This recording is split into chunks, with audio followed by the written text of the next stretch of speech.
Good morning all of you. BSc final year में physical chemistry की unit चल रही थी फोर्थ थर्मोडायनेमिक्स सेकंड। इसमें हम पहले वाली क्लास में पढ़ा था, हमने मिक्सिंग की एंट्रोपी पढ़ ली थी और आइडियल गैस में एंट्रोपी चेंज है किस प्रकार से होता है वो पढ़ी थी हमने, ठीक है। और जितने फिजिकल चेंज थे उनमें एंट्रोपी किस प्रकार से चेंज होती है, प्रोसेस थी, आइसोथर्मल थी, आइसोबैरिक थी, आइसोकोरिक थी। यहाँ तक का हमने कल वाली क्लास में कंप्लीट कर लिया था। उसके बाद में हम आज की क्लास में क्या पढ़ेंगे, और थर्ड लो पढ़ा था हमने कल की क्लास में। जो उष्मा गति का तृतीय नियम था उसमें ये बोला गया था कि जो कंप्लीटली या फिर परफेक्ट क्रिस्टलाइन सॉलिड होते हैं उनकी एंट्रोपी है वो कितनी होती है, परम ताप पर 0 केल्विन टेम्परेचर पे उनकी एंट्रोपी क्या थी, शून्य होती है। यानी कि पूर्ण रूप से क्रिस्टलीय ठोस पदार्थों की एंट्रोपी परम शून्य ताप पे क्या होगी, 0 होगी। परम शून्य ताप, परम ताप होता है जो केल्विन में शो करते हैं, एब्सोल्यूट टेम्परेचर। और यदि 0 बोलते हैं, 0 केल्विन हो गया बोलते हैं परम शून्य ताप है वो बोलते हैं। परम नाम है केल्विन के लिए, शून्य नाम है 0 के लिए, तो उसको बोलते हैं हम एब्सोल्यूट 0 टेम्परेचर या परम शून्य ताप। ये था उसमें उष्मागतिकी का ये जो अपना नियम था थर्ड वाला, वो था 4 नियम थे, 0, फर्स्ट, सेकंड और थर्ड, चारों कंप्लीट हो गए। आज की क्लास में पढ़ेंगे statement and concept of residual entropy. ये पढ़ना है अपने को। ये जो रेजिडुअल एंट्रोपी होती है वो क्या होती है, हिंदी में इसको बोलते हैं हम अवशेष एंट्रोपी। अवशेष एंट्रोपी हिंदी में नाम रहेगा। तो आपके एक नंबर में क्वेश्चन आता है कि अवशेष एंट्रोपी या रेजिडुअल एंट्रोपी किसे कहते हैं। तो इसमें आता है कि हम इसकी ये जो कंसेप्ट है इसका कहाँ से आया है, तो ये जो कंसेप्ट है रेजिडुअल एंट्रोपी का वो TLOT से आया है। तो हम बोलेंगे TLOT क्या है, तो अपना थर्मोडायनेमिक्स का जो थर्ड नियम है, तृतीय नियम जो हमने कल वाले वीडियो में पढ़ा था, उससे ये अवशेष एंट्रोपी आई है। कैसे आई है, इसने बोला कि कुछ सॉलिड जो होते हैं जिनको हम क्या बोले थे, परफेक्ट क्रिस्टलाइन सॉलिड बोल रहे थे, उसके लिए हम क्या बोले थे, परफेक्ट क्रिस्टलाइन सॉलिड जो पूर्ण रूप से ठोस अवस्था में होते हैं उनके लिए हमने ये बोला था कि एब्सोल्यूट 0 टेम्परेचर यानी 0 केल्विन टेम्परेचर पे ये जो परफेक्ट क्रिस्टलाइन सॉलिड होते हैं उनकी एंट्रोपी 0 होती है। लेकिन कुछ सॉलिड में ये पाया गया कि 0 केल्विन टेम्परेचर पे भी उनकी जो एंट्रोपी है वो 0 नहीं होती, एंट्रोपी की वहां पे कुछ ना कुछ वैल्यू है वो मिलती है, मतलब नॉट इक्वल टू 0। यानी कि सभी की बात नहीं हो रही। थर्ड लॉ में तो सीधा ही बता दिया कि जितने भी क्रिस्टलाइन सॉलिड है, 1-2 पे एक्सपेरिमेंट किया, बाद में सभी के लिए निकाल दिया कि जितने भी परफेक्ट क्रिस्टलाइन सॉलिड है एब्सोल्यूट 0 टेम्परेचर पे उन सभी की एंट्रोपी भी क्या है, 0 होगी। लेकिन ऐसा नहीं होता। इन्होंने बाद में क्या आया, बाद में कुछ साइंटिस्ट ने एक्सपेरिमेंट वगैरह किए तो ये आया कि जो परफेक्ट क्रिस्टलाइन सॉलिड कुछ ऐसे भी होते हैं जिनकी 0 केल्विन पे एंट्रोपी है वो 0 नहीं होती है। इन्हें उसकी कुछ, ये नहीं बोल रहे कि मैं ज्यादा होती है एंट्रोपी, लेकिन कुछ ना कुछ 0 से तो ज्यादा ही होती है, मतलब 0 के इक्वल नहीं होती, कुछ ना कुछ होगी, 0.1 में किसी में होगी, लेकिन 0 से क्या रहेगी, ज्यादा रहेगी, 0 नहीं रहेगी। तो वहां पे जो एंट्रोपी की 0 केल्विन पे थोड़ी बहुत मात्रा होती है उसे अवशेष एंट्रोपी या रेजिडुअल एंट्रोपी के नाम से जाना जाता है। तो अब हम इसका यहाँ पे क्या लिखेंगे, स्टेटमेंट लिखेंगे, डेफिनेशन। उसमें हम क्या लिखेंगे कि परफेक्ट क्रिस्टलाइन सॉलिड के 0 केल्विन टेम्परेचर पर जो एंट्रोपी की वैल्यू होती है,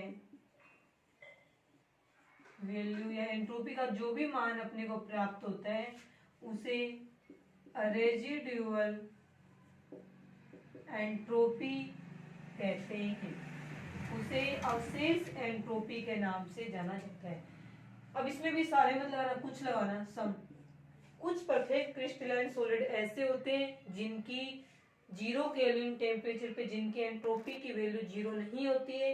तो 0 नहीं होती है तो कुछ ना कुछ वैल्यू होगी। तो उन परफेक्ट क्रिस्टलाइन सॉलिड की 0 केल्विन टेम्परेचर पे जो एंट्रोपी की वैल्यू होती है उसे ही उनकी रेजिडुअल एंट्रोपी या अवशेष एंट्रोपी के नाम से जाना जाता है। तो आगे इसका कंसेप्ट तो आया था TLOT यानी थर्ड लॉ ऑफ थर्मोडायनेमिक्स से, और स्टेटमेंट रहेगा ये वाला। तो ये मत करना गैस की 0 केल्विन पे गैस की तो 0 केल्विन पे एंट्रोपी होगी, ऐसा तो कुछ नियम निकाला नहीं हमने कि गैस या लिक्विड की 0 केल्विन पे जीरो थी। हमने तो थर्ड लॉ में सिर्फ सॉलिड की बात की थी, और सॉलिड में भी उनकी बात की थी जो क्या थे, परफेक्ट क्रिस्टलाइन सॉलिड बोले थे।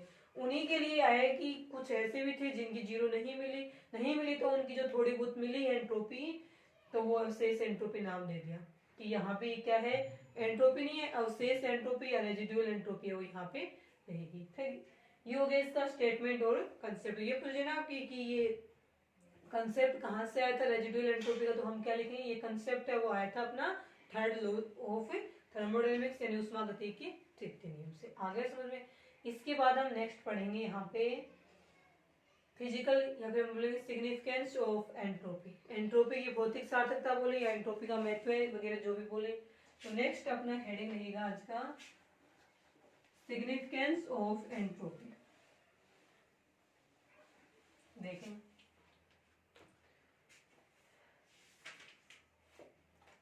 फिजिकल सिग्निफिकेंस ही आपकी टॉपिक, ठीक है। नेक्स्ट देखें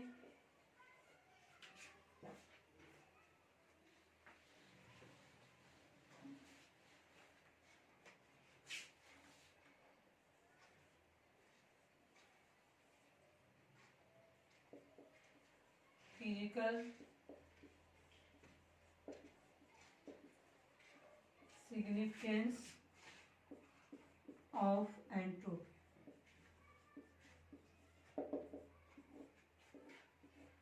ये क्वेश्चन के वाला इंपॉर्टेंट है। जैसे वेव फंक्शन की फिजिकल सिग्निफिकेंस आती है आपके क्वांटम में, ऐसे लिखा होता है physical significance of science science के लिए क्वेश्चन की बात है। उसी प्रकार से एंट्रोपी का भी क्या होता है, कोई ना कोई फिजिकल सिग्निफिकेंस है वो होता है, और उसी फिजिकल सिग्निफिकेंस को हमें यहाँ पे पढ़ना है। देखिए फिजिकल सिग्निफिकेंस में इसमें क्या लिखा जाएगा वो देखिए, फर्स्ट आएगा एंट्रोपी एज द, इसका फिजिकल सिग्निफिकेंस हम कितने प्रकार से देखेंगे, 3 टाइप से देखेंगे। फर्स्ट आएगा entropy as the measure of the disorder of the system, as a measurement बोले measure of the disorder of a system। Hindi रहेगी इसकी कि सिस्टम की, डिसऑर्डर का मतलब होता है अव्यवस्था, तो सिस्टम की अव्यवस्था के माप के रूप में entropy, entropy as a measure of the disorder of a system. तो हिंदी में रखेंगे इसे कि किसी तंत्र या सिस्टम की अव्यवस्था के माप के रूप में एंट्रोपी, यानी इसकी रूप में डिसऑर्डर या अव्यवस्था के रूप में हम एंट्रोपी को किस प्रकार से देख सकते हैं। देखें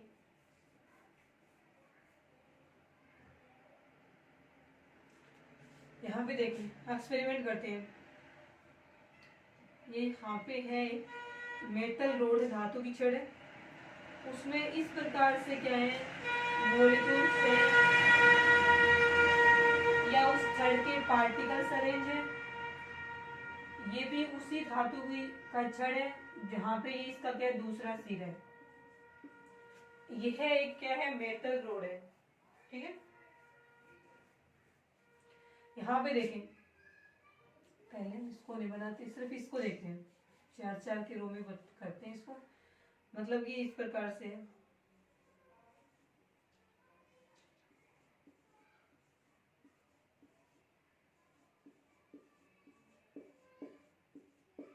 ऐसे ये एक पूरी मेटल रोड है, ये है इसका गरम सिरा। जब गरम सिरे का मतलब क्या है, मेटल रोड थी, एक साइड का सिरा गरम कर दिया तो उससे जितना हमने गरम किया उसमें जो मॉलिक्यूल्स थे उनको एनर्जी मिली है, तो वो इधर उधर गति करने लगेंगे। इसका मतलब वहां पे डिसऑर्डर अव्यवस्था उत्पन्न हो जाएगी, और डिसऑर्डर या अव्यवस्था जितनी ज्यादा होती है किसी सिस्टम में, उसकी एंट्रोपी भी उतनी क्या रहेगी, ज्यादा रहेगी। ये वाला सिरा क्या था, ठंडा था, मतलब यहाँ तक कोई एनर्जी नहीं पहुंची, तो जैसे ये मॉलिक्यूल्स अरेंज थे अच्छे ऑर्डर में, वैसे ही क्या है अरेंज है। अब ये तो है नहीं गर्म, इतना ही इस सिरे को यहाँ से हम क्या दे रहे हैं, हीट दे रहे हैं, तो ये सिर्फ इतना ही गर्म होगा, पहले तो इतना ही गर्म होगा, आगे से आगे ये मॉलिक्यूल्स हैं वो यहाँ से यहाँ मोशन गति करते हुए जाएंगे, क्योंकि इनको एनर्जी मिली है, काइनेटिक एनर्जी बढ़ेगी और गतिज ऊर्जा बढ़ेगी, तो वो इधर उधर गति भी क्या करेंगे, ज्यादा करेंगे। अब क्या करेंगे कि हमने शुरुआत में मेटल रोड का एक सिरा गर्म किया था, कुछ समय बाद इसका दूसरा सिरा भी गर्म हो जाएगा, कुछ समय बाद यहाँ से क्या होगा, दूसरा सिरा भी गर्म हो जाएगा, तो ये सारे मॉलिक्यूल्स हैं वो इस प्रकार से हो जाएंगे अलग अलग से, इन सारों में क्या हो जाएगा, पूरे सिस्टम में डिसऑर्डर हो जाएगी। अब इसमें यहाँ पे बोलेगा कि ये पूरी जो धातु है पूरी की पूरी क्या होगी, गर्म होगी, गर्म धातु की छड़, पूरा का पूरा सिरा है वो इसका क्या होगा, गर्म होगा, तो ये सारे के सारे क्या होंगे इसके अंदर, इस प्रकार से अरेंज है वो हो जाएगी। अब देखिए यहाँ पे डिसऑर्डर एंट्रोपी क्या थी, डिसऑर्डर कम था क्योंकि सिर्फ इतने में ही डिसऑर्डर था, ये तो अपने ऑर्डर में अरेंज थे, तो सिर्फ इतने के कारण से इसमें एंट्रोपी क्या हुई थी, डिराइव हुई थी, उत्पन्न हुई थी। अब पूरी धातु की छड़ी यहाँ पे गर्म होगी, पूरी गर्म होगी, इसका मतलब यहाँ पे डिसऑर्डर को उत्पन्न करने वाले, अव्यवस्था दर्शाने वाले जो मॉलिक्यूल्स हैं उनकी संख्या ज्यादा होगी, और जितने ज्यादा मॉलिक्यूल्स है वो डिसऑर्डर में आते हैं, जितने ज्यादा मॉलिक्यूल्स के कारण से अव्यवस्था उत्पन्न होती है, वहां एंट्रोपी का मान उतना ही क्या रहेगा, ज्यादा रहेगा। तो यहाँ पे एंट्रोपी क्या रहेगी, ज्यादा, और यहाँ पे एंट्रोपी रहेगी कम। तो किसके बेस पे बता रहे हैं हम कि एंट्रोपी ज्यादा है कम है, डिसऑर्डर के बेस पे बता रहे हैं ना, डिसऑर्डर के बेस पे हम ये बता रहे हैं कि यहाँ एंट्रोपी ज्यादा है क्योंकि यहाँ डिसऑर्डर ज्यादा है, क्योंकि यहाँ पे नंबर ऑफ मॉलिक्यूल्स ज्यादा है जो कि डिसऑर्डर को क्या करें, उत्पन्न करें। तो यहाँ पे एडिंग में ये लिखी है entropy as a measure of the disorder of a system, यानी किसी सिस्टम की अव्यवस्था के माप के रूप में एंट्रोपी। तो हमने बोला है कि जिस सिस्टम में अव्यवस्था ज्यादा होगी उसकी एंट्रोपी भी ज्यादा होगी, तो अव्यवस्था के कारण से अव्यवस्था के रूप में तो बता रहे हैं हम एंट्रोपी को, इस प्रकार से हम एंट्रोपी को किसी सिस्टम के डिसऑर्डर की फॉर्म में बता सकते हैं। That's our first example. इसी का सेकंड एग्जांपल करेंगे हम कि एंट्रोपी को डिसऑर्डर के रूप में हम किस प्रकार से बताते हैं। देखें मेरा इसका फर्स्ट एग्जांपल, धातु की छड़ वाला, पहले एक सिरा गर्म था, फिर धीरे धीरे दूसरा सिरा भी गर्म हो जाएगा, क्योंकि वो मॉलिक्यूल से जिस सिरा गर्म था वो मॉलिक्यूल्स गति करते हुए दूसरे सिरे की तरफ जाएंगे, तो वहां से जो एनर्जी होगी वो उनको भी मिलेगी, वहां ठंडे सिरे वाले मॉलिक्यूल्स को, तो कुछ टाइम बाद में पूरी धातु छड़ है वो क्या हो जाएगी, गर्म हो जाएगी। सेकेंड एग्जांपल पढ़ते हैं, देखो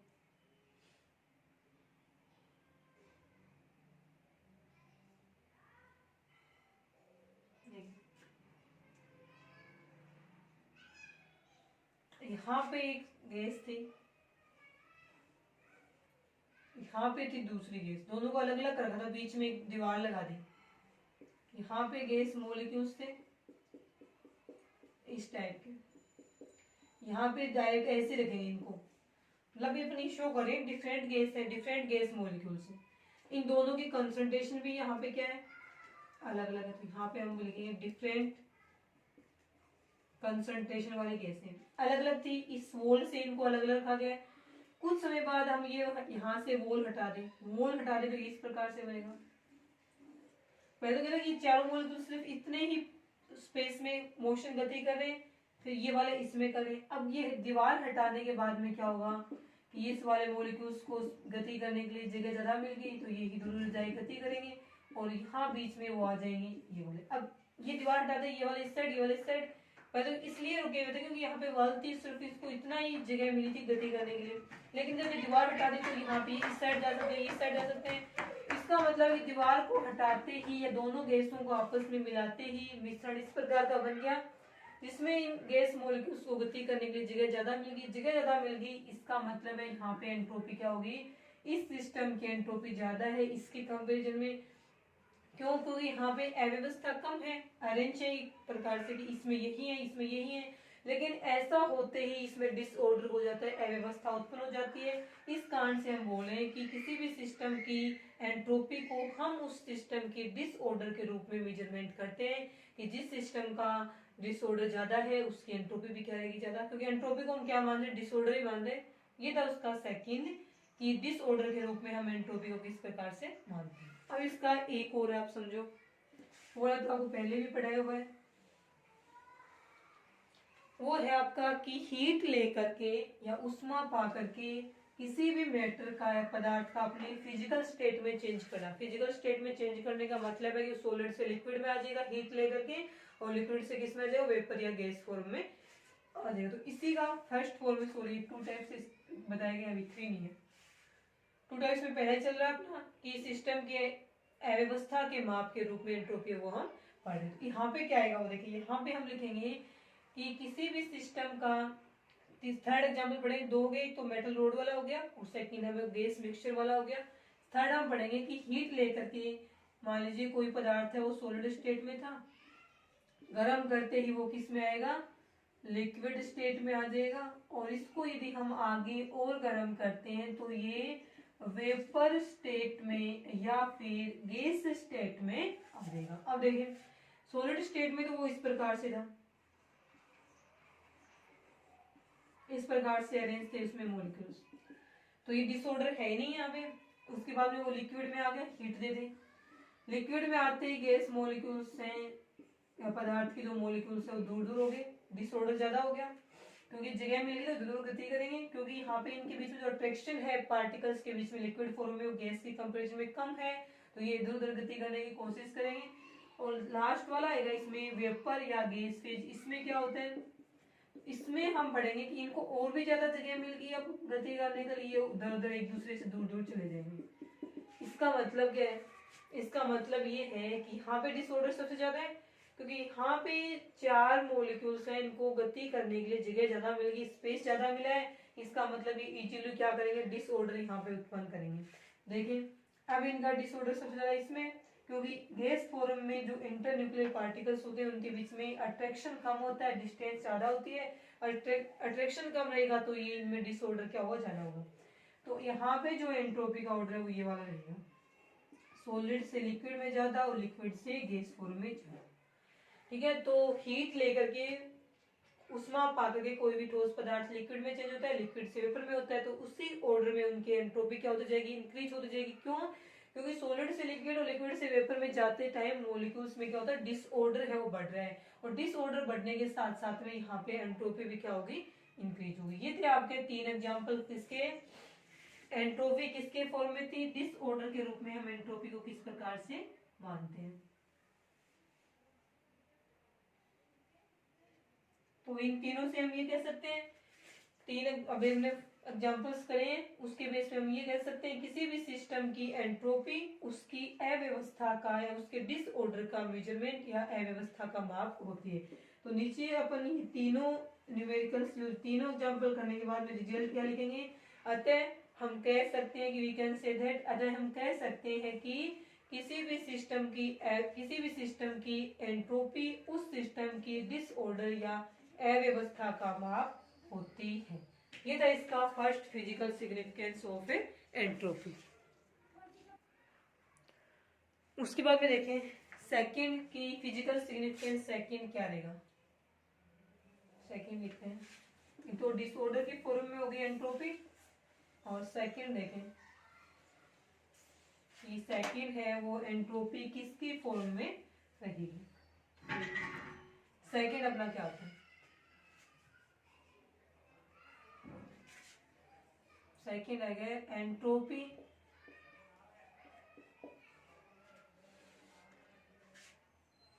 as a measure of probability बोल रहे हैं या थर्मोडायनेमिक प्रोबेबिलिटी बोले, एक ही बात है। थर्मोडायनेमिक्स पढ़े तो यहाँ पे हम क्या बोलेंगे, थर्मोडायनेमिक प्रोबेबिलिटी, यानी प्रायिकता या संभावना बोलेंगे। तो यहाँ पे सेकंड हम एंट्रोपी का जो फिजिकल सिग्निफिकेंस पढ़ेंगे वो हम पढ़ेंगे कि उष्मागतिक प्रायिकता के रूप में एंट्रोपी, उष्मागतिकी प्रायिकता के रूप में एंट्रोपी। हाँ हम क्या बोलेंगे कि जितने भी स्वतः प्रक्रम होते हैं, जितने भी स्पॉन्टेनियस प्रोसेस होते हैं, उनमें एंट्रोपी जो होती है सिस्टम की, एंट्रोपी इंक्रीज होती है। यहाँ पे हम लिखेंगे कि जितने भी स्वतः प्रक्रम होते हैं, स्वतः या स्पॉन्टेनियस प्रोसेस, वे प्रोसेस होते हैं जो कि बिना किसी बाहरी सहायता के, एक्सटर्नल हेल्प के अपने आप ही संपूर्ण हो जाते हैं। तो ऐसे सिस्टम है वो स्पॉन्टेनियस प्रोसेस या स्वतः प्रक्रम कहलाते हैं, और इनके संपन्न होने में एंट्रोपी होती है वो हमेशा ही क्या होगी, इंक्रीज होगी। तो स्वतः प्रक्रम जब संपन्न होते हैं तो वहां पे एंट्रोपी क्या होती है, इंक्रीज होती है। और स्वतः प्रक्रम में होता क्या है कि कोई भी सिस्टम है वो अपनी कम प्रायिक अवस्था से अधिक प्रायिक अवस्था की ओर गमन करता है। कम प्रायिक अवस्था से अधिक प्रायिक अवस्था की ओर गति कर रहा है। इसका मतलब उस सिस्टम की जो एंट्रोपी है उसको हम इस प्रकार से लिख सकते हैं KLN W, या फिर इस प्रकार से लिख सकते हैं सॉरी स्मॉल KLN, इस प्रकार से। ठीक है, ये दो फॉर्म है, ये दोनों की सेम ही मीनिंग होता है। यहाँ पे जो W है या फिर इसको हम यहाँ पे ओमेगा बोल रहे हैं, इन दोनों का एक ही मतलब होता है और वो क्या होती है, thermodynamic probability.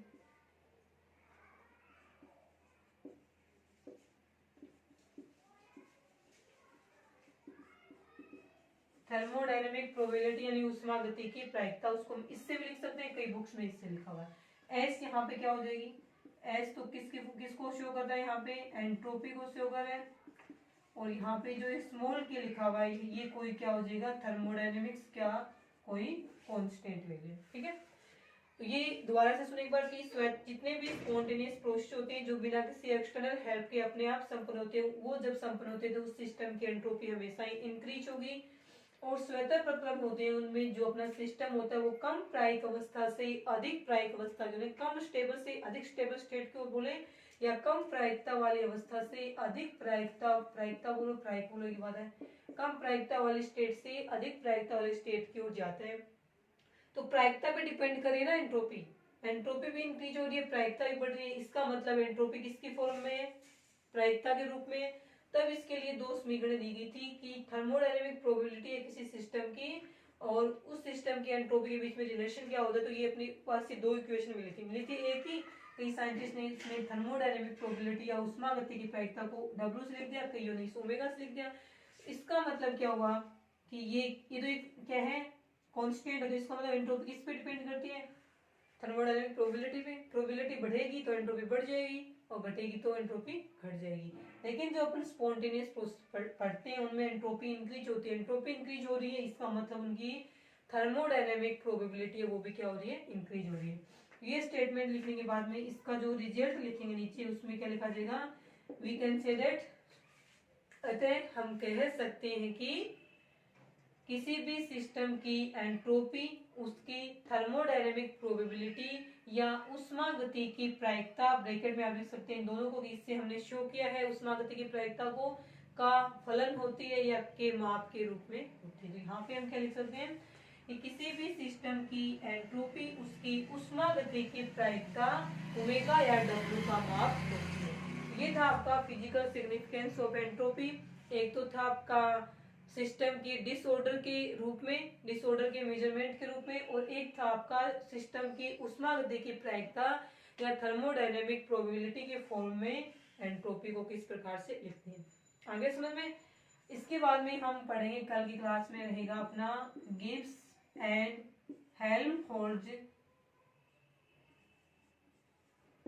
Gibbs and Helmholtz function.